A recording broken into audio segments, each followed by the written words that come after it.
Hey everyone, welcome back once again. So, the next 6 minutes will be a kind of eye opening session and it's all about the method. So, before we begin anything, before we even open a book, I want you to pause for a moment. Close your eyes for a moment and just breathe. This journey you're about to take isn't just about cracking the exam, it's about clarity. And it's about breaking free from every voice that ever whispered, "The syllabus is too vast, you'll never be ready in time." And let me tell you something from the heart. Those voices, they are echoes in a tunnel meant to distract you from the light at the end. I've walked through that same tunnel. I've felt the confusion, the overwhelm, but I've also found a way through. And let me show it to you. The UGC NET English syllabus is not a jungle, it's a well marked map. Yes, there are 10 units, that's a fact. But what if I told you the real secret is this? The syllabus isn't huge, it's precise, and there is a difference between a subject and syllabus. The subject is the ocean, but the syllabus, that's the harbor. You have been fed myths, you have been told you'll never finish this. Institutes and mentors, some knowingly, some unknowingly, make the syllabus look like a mountain. But I'm here to tell you it's certainly not a Mount Everest. It's a well laid path, and if you walk it with a strategy, you'll reach faster than you think. Don't rush into preparation, just step back. Watch, observe. Your first goal is not to study, your first goal is to build a method. So the next 45 days must have a blueprint, not a kind of to-do list, not chaos, but a calm, clear architecture. Because every time you randomly start with Eliot or Dryden or Kamala Das without knowing how it fits into the bigger picture, you are a kind of trying to build the roof before you lay the foundation. And that's where most aspirants fail, not from lack of effort, but from a lack of method. And here's what we are going to do. We'll analyze 16 full question papers. And that's 5 years of real exam data, somewhere around 1600 questions. These questions are not just queries, they are clues. They're whispers from the examiners saying, this is what we care about, this is what we ask, and this is where your focus should be. And once we hear those whispers, we will know how to speak the language. Now here comes the method. In your mind, I want you to imprint this. I divide the entire syllabus into 8 powerful categories, and that's how you should do it too.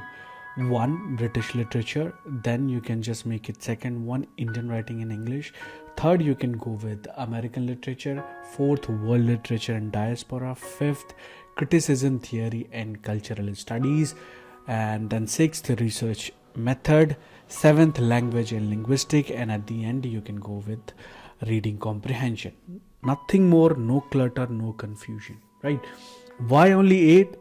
Because the brain doesn't thrive in clutter, it thrives in clarity. The more categories you create, the more your focus gets fragmented. But fewer, sharper categories, that's when your preparation becomes a weapon. Like Ulysses, you have been lulled by the song of the sirens. The syllabus is infinite. You need years to prepare. Only the lucky few cracks it. And here's the truth many won't tell you. Whatever methods you have been following, it might be wrong if it didn't bring you clarity till now. If it didn't bring you results till now. It's not a method then, it's a maze. They have trapped you in a chakravyuh where you keep circling but never find the way out. You have been tricked into believing more books means more success. More hours means more mastery. Break free from that. You don't need to do more, but you need to do it right. Now let me show you how the exam really works. There are only 5 types of questions you need to train for. 1. Chronological order. 2. Match the list. 3. A to E statement based question. 4. Standard 4 option MCQs, and the 5th reading comprehension. Now let's apply the method in the most recent UGC NET English exam, which was held on 7th January 2025. As you know, we have 8 categories, and here's how they showed up in the actual paper. British literature had 25 questions. On the other hand, Indian writing in English, 24 questions. American literature, only 4 questions. World literature, diaspora, 7 questions. Criticism, theory and culture studies, 16 questions. Research method, 6 questions. Language and linguistic, 8 questions. And your favorite reading comprehension, as always, 10 questions.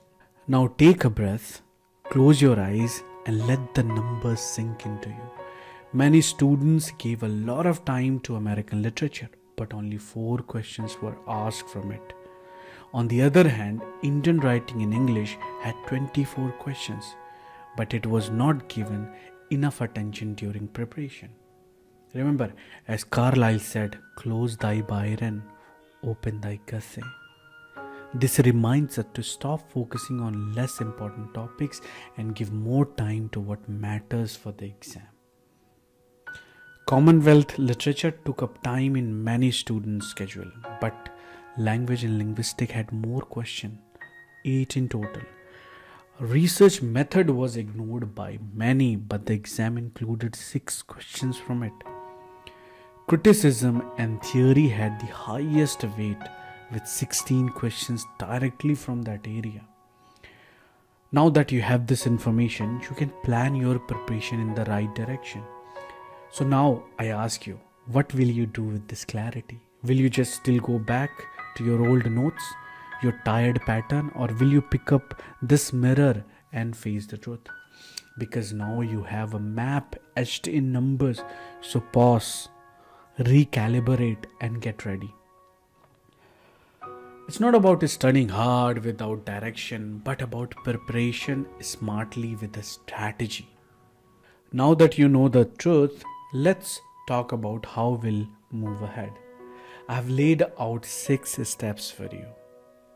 1. Grouping by chronology. We won't study randomly. Writers will be grouped by time period, movement and influence. So you understand literature as clear timeline. 2. Based on previous year questions. For match the following an author-based question, we'll cover every PYQ related to their works, years and themes. We focus only on what the exam asks. Then 3. Categories plus subcategories. We'll use our 8 category method to cover the syllabus. When needed, we'll break topics into subcategories. But major categories always should be number in 8. Remember that. 4th, comparison between paper. We'll compare the UGC NET papers to identify repeated topics and question pattern. You will know what to expect. 5th, daily revision with chronological keynotes. Each day's learning builds on the last. Revise all previous authors' topics daily. So by day 45, you'll have all keynotes memorized and ready for 2-hour revision rounds. 6th, practice with PYQs and mock test. Use our topic-wise PYQs with solution from the book and practice with full-length mock test online in real exam format to improve time management. So now you have the method. It's simple, it's structured, and most importantly, it works. You don't need to do everything. You just need to do right things consistently, with focus, with a system that's built for real students like you. This is not about chasing syllabus blindly. This is about mastering patterns, categories, and revision techniques that get results. So once again, welcome to the UGC NET English complete course. And if you're just watching this and haven't joined the free course yet, you need to ask yourself, what's really stopping you?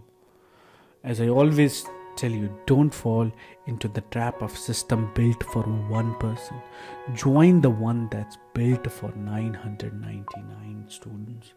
Built for real students, built for real success, and especially built for you.